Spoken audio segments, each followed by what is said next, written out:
প্রতিদিনের মতন আজ সন্ধ্যাতেও হচ্ছিল বৃষ্টি, আর এই বৃষ্টির সন্ধ্যায় খেতে ইচ্ছা করছিল ফুচকা।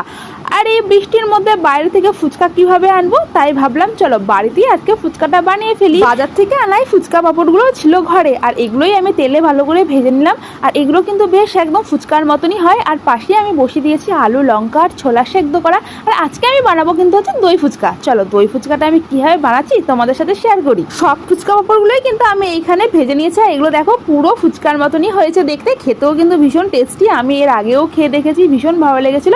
চলো এবার আলুটাকে রেডি করে নিই। দেখো আলুর মধ্যে ছোলা, লঙ্কা সিদ্ধ, ধনের পাতা, একটু ভাজা মশলা, সমস্তটা বিট লুন দিয়ে সমস্তটা মেখে নিব।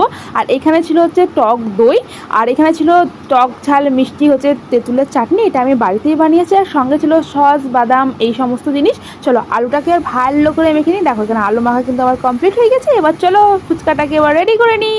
আর ফুচকাটা পুরো একদম মচমচে হয়েছে। এবার এর মধ্যে আলু, দই আর তেঁতুলের চাটনি সস দিয়ে ভালো করে রেডি করে নিচ্ছি। আর তার উপরে আমি দিচ্ছি একটুখানি বাদাম। আর আমার কাছে ভুজিয়া ভাজাটা ছিল না, তার জন্য আমি ভুজিয়াটা দিতে পারিনি। এই দেখো ফুচকাটা একদম পুরো কমপ্লিট হয়ে গেছে। এবার চলো খেয়ে দেখি। আর সত্যি কথা বলছি, ফুচকাটা কিন্তু খেতে দারুণ হয়েছিল। তোমরাও কিন্তু বাড়িতে এরকম করে খেয়েও দেখবে, ভালো লাগবে। বৃষ্টির সন্ধ্যায় আজকে খেলাম হচ্ছে দই ফুচকা। তোমাদের সাথে ভিডিওটা শেয়ার করলাম। ভিডিওটি ভালো লাগলে লাইক করো, চ্যানেলটিকে অবশ্যই সাবস্ক্রাইব করে দিও। টাটা।